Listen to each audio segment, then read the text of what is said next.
तू दयालु दीन हूँ, तू दानी हूँ भिखारी, हूँ प्रसिद्ध पातकी, तू पाप पुंजहारी। जब मनुष्य अपने अहंकार को छोड़ देता है तभी सच्ची भक्ति का जन्म होता है। कभी यहाँ भगवान से कोई अधिकार नहीं जताता, कोई तर्क नहीं करता, वह केवल झुकता है। हे प्रभु, आप अत्यंत दयालु और कृपालु हैं। कभी यहाँ केवल भगवान की प्रशंसा नहीं कर रहा, बल्कि उनके स्वभाव का सच्चा स्वरूप प्रकट कर रहा है। दयालु होने का अर्थ है बिना किसी कारण भी दया करना, और कृपालु होने का अर्थ है दोष दिखाने के बाद भी क्षमा कर देना। यानी भगवान की करुणा किसी शर्त पर आधारित नहीं है। वे यह नहीं दिखाते कि कौन योग्य है और कौन नहीं। वे तो स्वभाव से ही देने वाले, क्षमा करने वाले और अपनाने वाले। इस पंक्ति में भक्त का विश्वास छिपा है कि ईश्वर का हृदय कठोर नहीं बल्कि असीम कोमलता से भरा हुआ है। जबकि मैं दीनहीन और असहाय हूँ, यहाँ कभी अपने भीतर झांक कर अपने वास्तविक स्वरूप को पहचानता है। दीनहीन कहना केवल गरीबी का संकेत नहीं है, बल्कि यह आत्मा की वह स्थिति है जहाँ मनुष्य समझता है कि उसके पास अपने बल पर कुछ भी नहीं है। असहाय का अर्थ है जिसके पास कोई सहारा नहीं, कोई नियंत्रण नहीं। कभी यह स्वीकार करते हैं कि जीवन की परिस्थितियाँ, उसकी इच्छाएं उसके हाथ में नहीं है।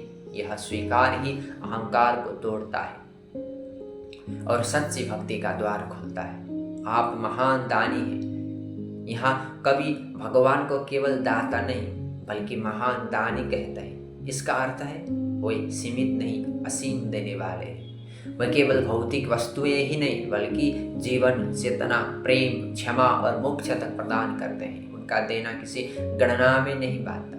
वे बिना मांगे भी देते हैं और कई बार तो हमारी अपेक्षाओं से भी अधिक दे देते हैं। यह पंक्ति भगवान की उदारता की अनंतता को दर्शाती है। और मैं आपकी कृपा का भिखारी हूँ।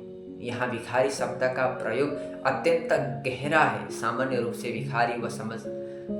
भिखारी वह होता है जिसके पास कुछ नहीं होता और जो दूसरों पर निर्भर होता है। लेकिन यहाँ कभी इस शब्द के माध्यम से यह बताते हैं कि वह पूरी तरह भगवान की कृपा पर निर्भर है। वह अपने ज्ञान, अपने कर्म या अपने गुणों पर भरोसा नहीं करता। वो केवल ईश्वर की दया को ही अपना आधार मानते हैं।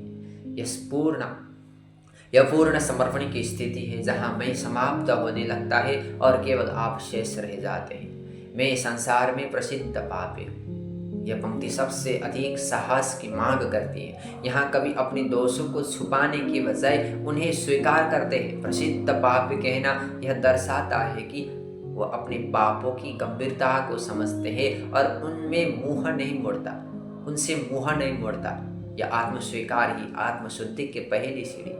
जब मनुष्य अपने अंधकार को पहचान लेते हैं तभी वह प्रकाश की ओर बढ़ सकता है। यह पंक्ति हमें सिखाती है कि सच्ची भक्ति में दिखावा नहीं परंतु सच्चाई होती है। परंतु आप ऐसे भगवान हैं। यहाँ परंतु शब्द बहुत महत्वपूर्ण है। यह निराशा से आशा की ओर जाने वाला मोड़ है। कभी यह कहते हैं कि भले ही मैं पापी हूँ, लेकिन भगवान का स्वरूप ऐसा है कि वह केवल दोषों को देखकर दूर नहीं हो जाते। यह पंक्ति भगवान की करुणा को मनुष्य की सीमाओं से ऊपर स्थापित करते हैं, जो पापों के बड़े से बड़े समूह का भी नाश कर देते हैं। यहाँ भगवान की शक्ति और करुणा दोनों एक साथ प्रकट होती है। पापों का समूह केवल एक गलती नहीं बल्कि अनगिनत गलतियों का प्रतीक है। कभी यह विश्वास प्रकट करते हैं कि चाहे पाप कितने भी अधिक और बड़े क्यों न हो, भगवान की कृपा उनसे कहीं अधिक शक्तिशाली। यह विचार मन में आशा जगाता है कि कोई भी व्यक्ति इतना गिरा हुआ नहीं है कि उसे उठाया न जा सकता है। यह आशा अंधी नहीं है बल्कि भगवान के स्वभाव की समझ पर आधारित है। जब मनुष्य को यह विश्वास हो जाता है कि ईश्वर दयालु है, तब उसके भीतर अपने आप आशा का जन्म होता है कि आप अपनी करुणा से मेरे पापों को भी नष्ट कर देंगे। यहाँ कभी अपनी सबसे बड़ी इच्छा व्यक्त करते हैं, पापों से मुक्ति। लेकिन वह यह नहीं कहते हैं कि वह अपने प्रयासों से ऐसा करेगा, बल्कि वह भगवान की करुणा पर निर्भर करते हैं। यह दर्शाते हैं कि सच्ची मुक्ति केवल ईश्वर की कृपा से ही संभव है। ये पंक्ति पूर्ण समर्पण और विश्वास का प्रतीक है और मुझे अपनी कृपा प्रदान करेंगे।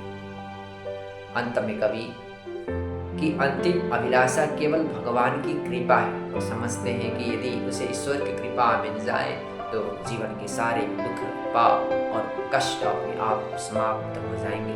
ये पंक्ति भक्ति के अंतिम लक्ष्य को दर्शाती है, ईश्वर की कृपा प्राप्त करना, समग्र गहराई में प्राप्त करना।